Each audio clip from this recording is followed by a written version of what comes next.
नमस्कार दोस्तों, शिक्षा गुरुकुल चैनल में आपका स्वागत है। हम लोग एक्सरसाइज 1.1 खत्म कर चुके हैं। अब हम लोग एक्सरसाइज 1.2 की ओर बढ़ेंगे।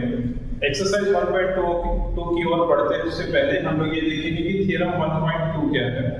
आइए देखते हैं थ्योरम 1.2 क्या है। Let P be a prime number if P divides A square then P divide A, where A is a positive integer।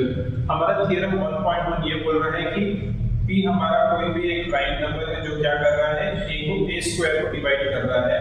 अगर P A स्क्वायर को डिवाइड कर रहा है तो P जो है A को भी क्या करेगा, डिवाइड करेगा। और हमें ये चीज क्या करना है, प्रूफ करना है। तो मैंने कुछ स्टेप्स लिखे हैं जिसके थ्रू हम लोग इसको प्रूफ कर सकते हैं।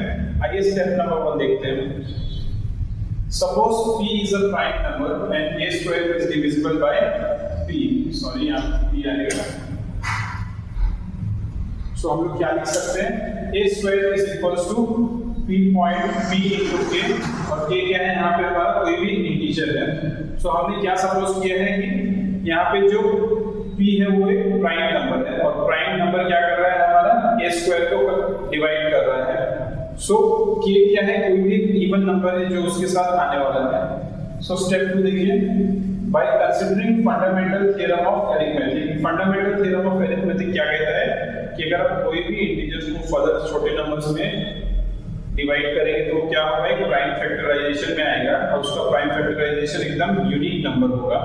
सो उसी में हमने ये बताया है फॉर एन एग्जांपल कि ए हमारा क्या है, कोई भी इंटीजर है, उसका जो प्राइम फैक्टराइजेशन होगा वो होगा p1 to the power e1 and p2 to the power e1। ऐसे करते हुए कोई भी एक प्राइम फैक्टराइजेशन आ सकता है।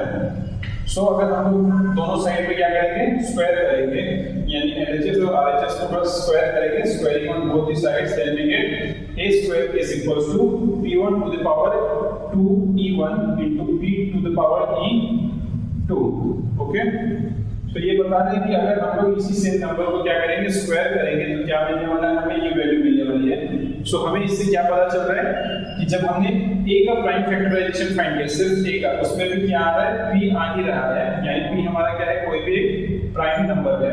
और सेम चीज अगर हमने a स्क्वायर में भी फाइंड किया तो क्या मिल रहा है, हमें p मिल रहा है। p क्या है, प्राइम नंबर है, यानी या तो अगर आप a में फाइंड करें या फिर a स्क्वायर में फाइंड करें, दोनों में आपको क्या मिल रहा है, p मिल रहा है, यानी हमें कोई भी एक प्राइम नंबर मिल ही रहा है। सो हम लोग इससे क्या रिजल्ट निकाल सकते हैं, if p appears in prime factorization of a square it will appear in a, यानी अगर हमारे a स्क्वायर के भी प्राइम फैक्टराइजेशन में क्या मिल रहा है, हमें p मिल रहा है, तो हमारे a जो है उसका भी प्राइम फैक्टराइजेशन में हमें क्या मिलने वाला है, p मिलने वाला है। सो इससे हम लोग ये थ्योरम प्रूव कर सकते हैं कि p डिवाइड्स a, यानी p जो है a को भी डिवाइड करेगा। आप लोग को भी बहुत थोड़ा बहुत ही समझ आया होगा, तो एक एग्जांपल लेके इसको सॉल्व करते हैं, उससे आपको और भी अच्छे तरीके से समझ आएगा। अब हम लोग इसमें एक एग्जांपल लेके देखते हैं कि इसको कैसे प्रूव कर सकते हैं। सो क्वेश्चन में दिया है कि p डिवाइड्स a स्क्वायर, यानी p क्या कर रहा है, a स्क्वायर को डिवाइड कर रहा है, और p जो है a को भी डिवाइड कर रहा है। तो हम लोग सपोज करते हैं कोई एक नंबर,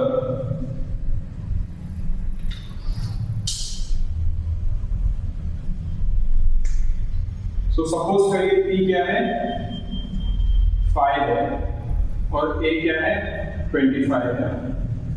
सो हमारे क्वेश्चन में क्या दिया है, p जो है a स्क्वायर को डिवाइड कर रहा है। सो यहाँ पे a स्क्वायर क्या होगा, 625, यानी 25 का स्क्वायर क्या होता है, 625। देन अगर आप देखेंगे क्या कर रहा है, a स्क्वायर को कौन डिवाइड कर रहा है, p डिवाइड कर रहा है। तो हमारे पास a स्क्वायर की वैल्यू है, a स्क्वायर की वैल्यू क्या है, 625, एंड p क्या है, हमारे पास 5 है। सो ये क्या करेंगे, डिवाइड करेंगे, तो हमें वैल्यू क्या मिलने वाली है, 25। सो इससे हम लोग क्या प्रूफ कर पा रहे हैं कि p जो है a स्क्वायर को डिवाइड कर सकता है, और इसमें क्या बोला, p जो है a को भी डिवाइड कर सकता है। तो आइए देखिए,